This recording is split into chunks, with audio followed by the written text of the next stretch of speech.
চৈত্র মাস, আকাশ ঝকঝকে পরিষ্কার, তবে গরম পড়েছে খুব। ঘেমে একাকার। ওনার এক পাল দিয়ে কপালের ঘাম মুছে কলিং বেলে চাপে। টুকি দরজা খোলে। কুককে দেখে সালাম দেয়।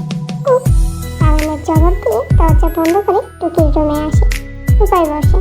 সামনে বসে টুকি ছটফট করে প্রশ্ন করে, ম্যাম, আপনার কি আমার আব্বুর মতো তো আদর করে?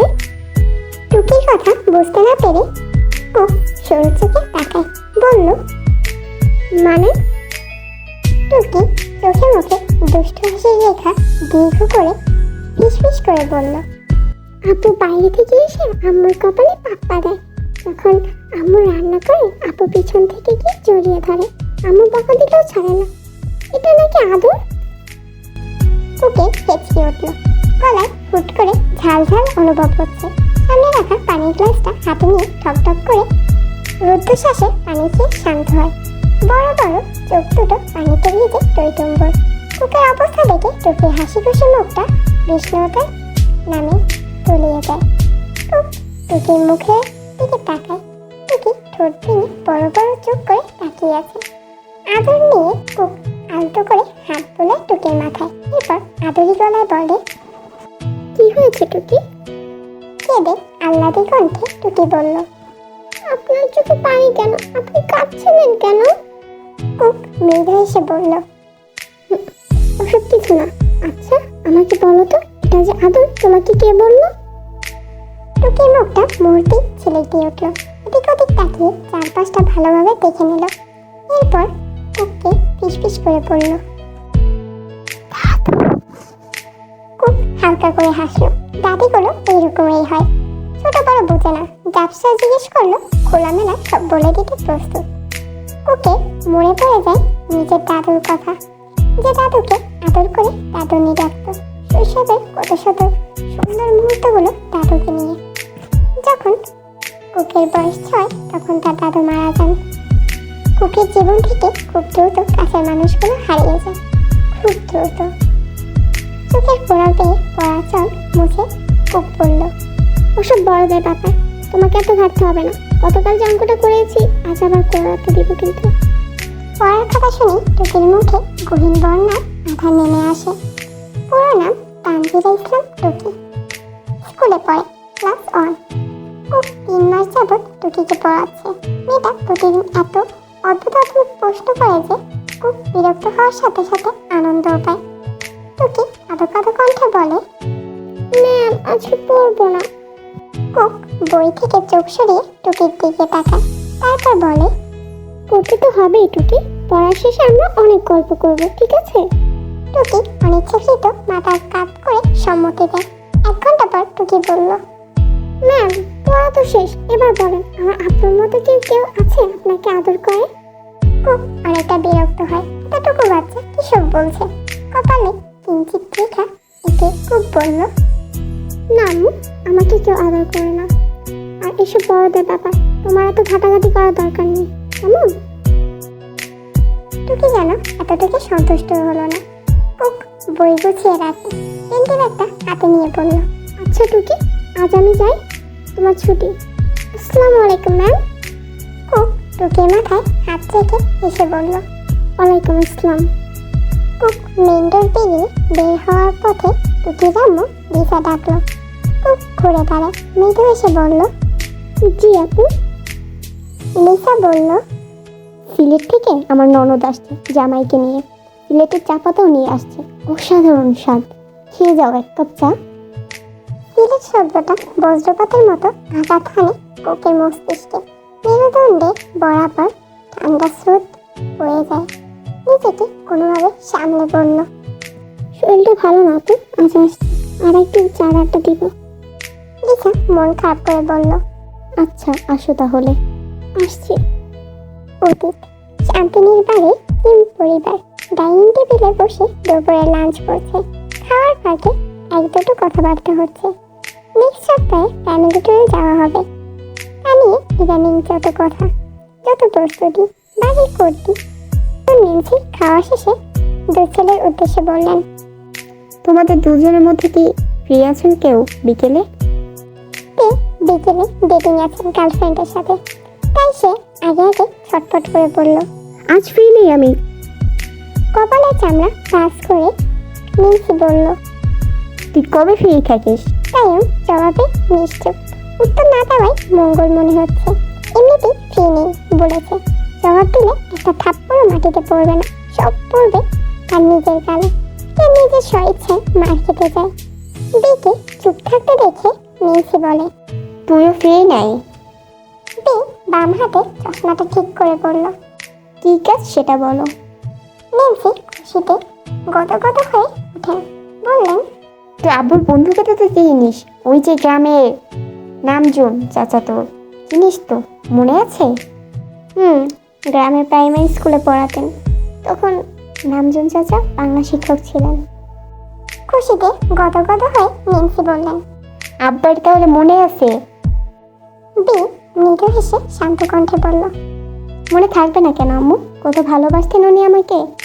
করতে হবে কি সেটা বলো। নিন্সি ধীরে সুস্থে বললেন। নামজন ভাইয়ের একটা মেয়ে আছে, ওরে নিয়ে নিন্সির কথা কেড়ে নিয়ে জিমিনি উল্লাস হয়ে বলল, জেনির কথা বলছো? গ্রামে গেলে ওর সাথে খেলতাম, এবার তো মনে হয় অনার্স সেকেন্ড ইয়ার পরে, তাই না আম্মু? নিন্সি রেগে যান, দুটো তীক্ষ্ণ হয়ে বেঁকে যায়। সবসময় কথার মাঝে দুই মেয়ে একটা না একটা কথা ঢুকাবে।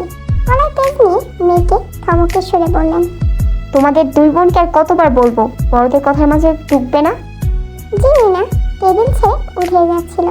মায়ের কথা শুনে তীর্যকভাবে তাকায়, তারপর বললে, মা, এটা ঠিক না। জিমিনি তোমার কথার মাঝে ঢুকেছে, আর বকার সময় আমাকে নিয়েও বকো তুমি। তোর নাম আমি একবার উল্লেখ করেছি, আর যদি করেও থাকি বেশ করেছি।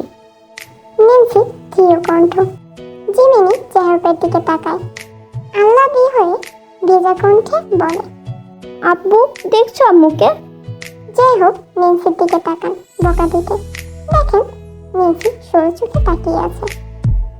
যাই হোক এক করে গলা পরিষ্কার করে উল্টো মেয়েকে বলেন, থাক মামুনি, বাদ দাও, আম্মুরা বকেই। দুপুরে মুখ হা হয়ে যায়। শুকনো চোখে সবাইকে একবার পরখ করে নেয়, এরপর পায়ে কটকট আওয়াজ তুলে নিজেদের রুমের দিকে যায়।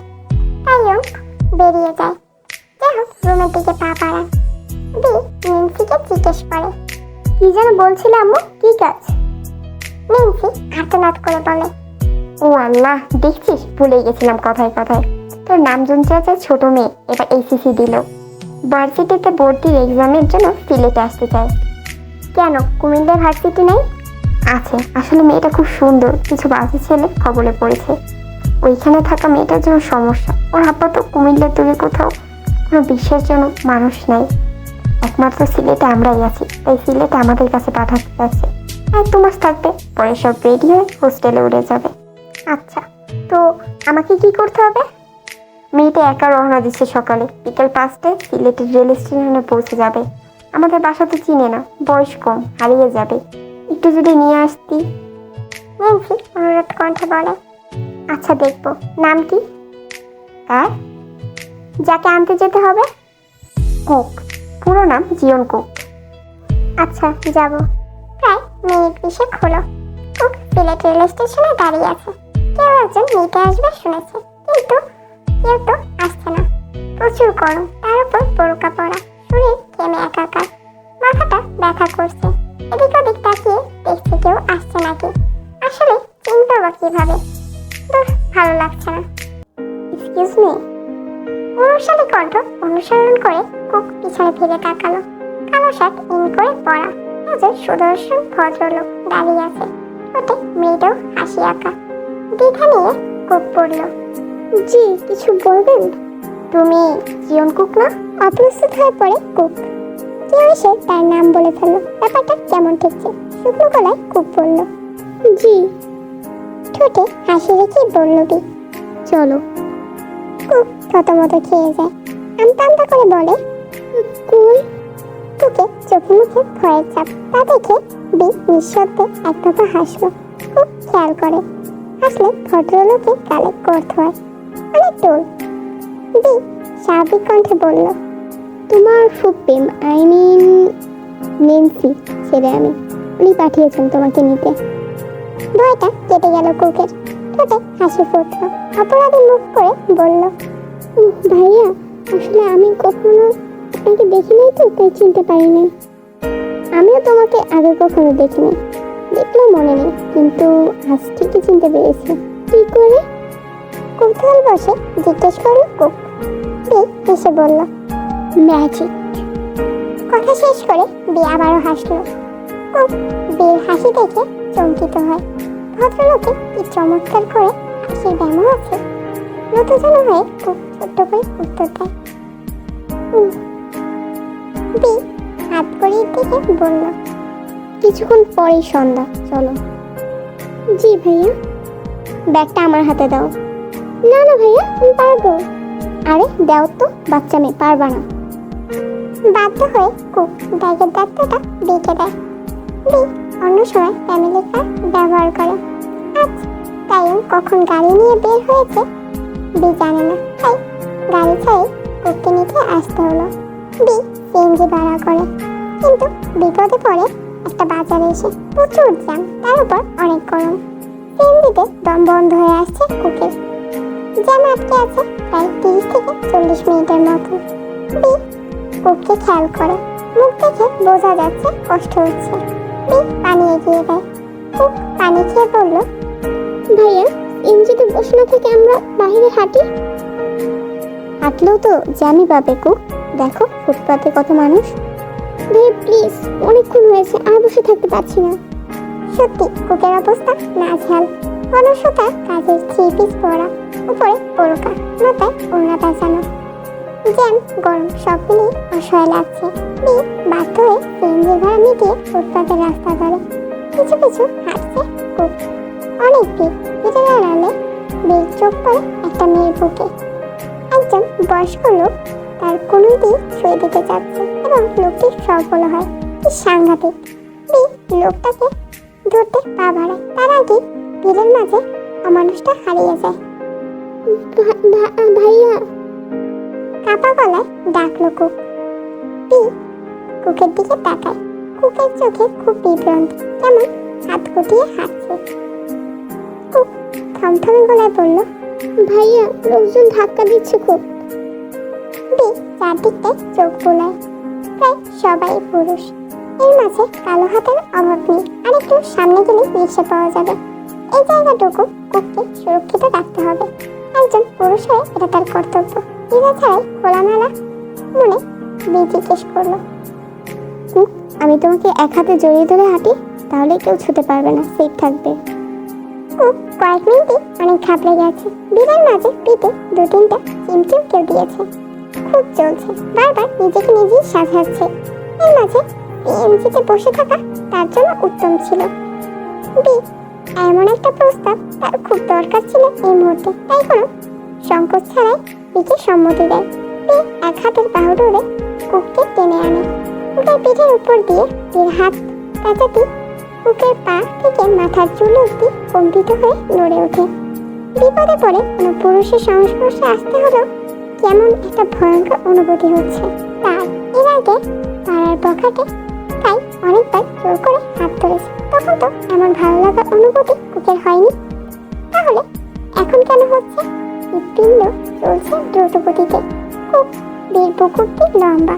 কুকের মনের কুঠুরিতে বসবাস করা বন্দি মনটা কোকিলের সুরে গান গেয়ে উঠল। কতগুলো লোক ধাক্কাধাক্কি করছিল। লোকগুলোর পাশ কেটে যাবার পথে বি আরো গভীরভাবে কুককে টেনে নেয় বুকের মাঝে। যা সইতে পারে না কুকের 18 বয়সী মন।